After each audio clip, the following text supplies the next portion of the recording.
আসসালামু আলাইকুম, কেমন আছেন সবাই? আমি তো আলহামদুলিল্লাহ খুব ভালো আছি। তো তালের পিঠে বানাবো, তাই সব কিছু এখানে রেডি করে নিয়ে আসছি। তালের প্রিপারেশন নিতেছি কিভাবে কি করা যায়। আর এদিকে আমি চা খেতে আসলাম। বিকালের দিকে তো একটু চা না খেলে ভালো লাগে না, তো চা খেয়ে তারপর তালের মধ্যে লাগবো।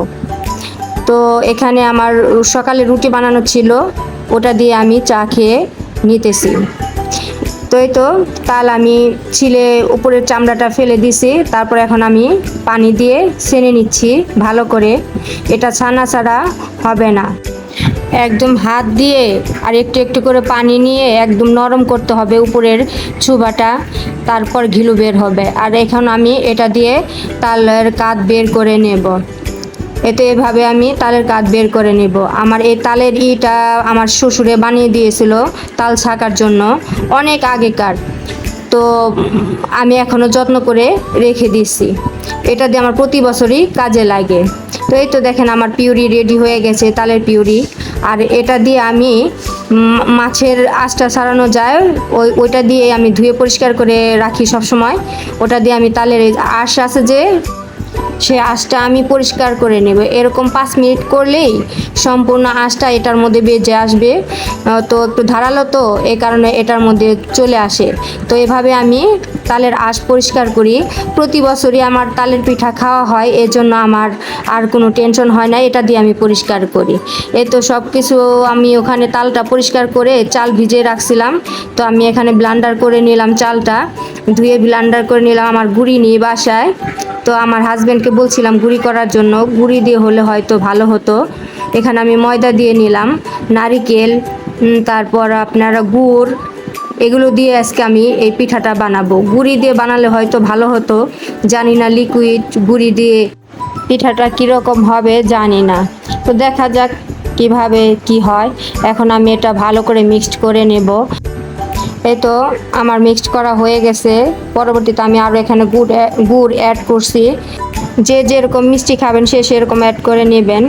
তো এখানে আমি অল্প পরিমাণে তাল আমি জাল দিয়ে রেখে দেব রুটি পরোটা দিয়ে খাওয়ার জন্য। এখানে দুধ, নারিকেল, গুড় দিয়ে এটা আমি জাল দেব পরবর্তীতে। তো এখন আমি তেল গরম করতে দিয়ে দিলাম। তেল গরম হলে আমি পিঠাটা দিয়ে দেব। এ তো আমার গরম হয়ে গেছে, হাত দিয়ে দিতেছি, কিন্তু হাত দিয়ে দিতেছি গুড়টা তো পাতলা হয়ে গেছে, আমার বেটারটা পাতলা হয়ে গেছে। এখন পিঠা এরকম হচ্ছে, তারপর অনেক ভালো হচ্ছে, কিন্তু গুঁড়ি দিয়ে করলে আরও ভালো হতো, শক্ত শক্ত হতো। প্রতিবার তো আমি গুঁড়ি দিয়ে করি, এবারই এরকম লিকুইডভাবে করতেছি। তারপর মাশাআল্লাহ দেখেন সুন্দরই হয়েছে, ফার্স্ট টাইম করলাম এটা। তো দেখা যাক সবগুলো এরকম দেবো। আমি এখন হাত দিয়ে দেবো না, যেহেতু বেশি রকম পাতলা হয়েছে। তো আমি চামিচ দিয়ে দিয়ে ছেড়ে ছেড়ে দিচ্ছি। তো এই তো চামিচ দিয়েও কিন্তু ভালো হচ্ছে।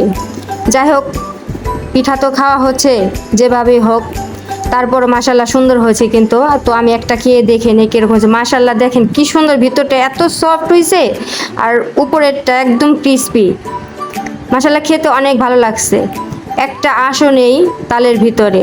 আর আমার তালের পিঠা আমি কখনো তিতা কিভাবে উঠায় আমি জানি না, কিন্তু আমার পিঠা কখনো তিতা লাগে না। আমার পিঠাটা খেতে অনেক মজা হয়, অনেক। আর কালারটা এত সুন্দর আসছে মাশাল্লাহ। তো এভাবে আমি বানিয়ে নেব।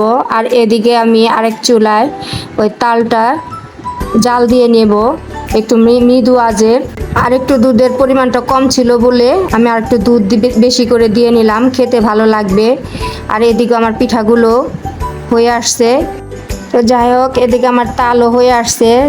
অনেকে বলে তাল খেতে নাকি তিতো লাগে, কিন্তু আমার তালেগুলো তিতা লাগে না। দেখেন আমার পিঠাগুলো হয়ে গেছে মাশাল্লাহ, সবগুলো পিঠা হয়ে গেছে। এখান থেকে কিন্তু অর্ধেক পিঠা খাওয়া হয়ে গেছে, বানাচ্ছি আর খাইছি। আর এই তো আমার তাল জাল দেওয়া।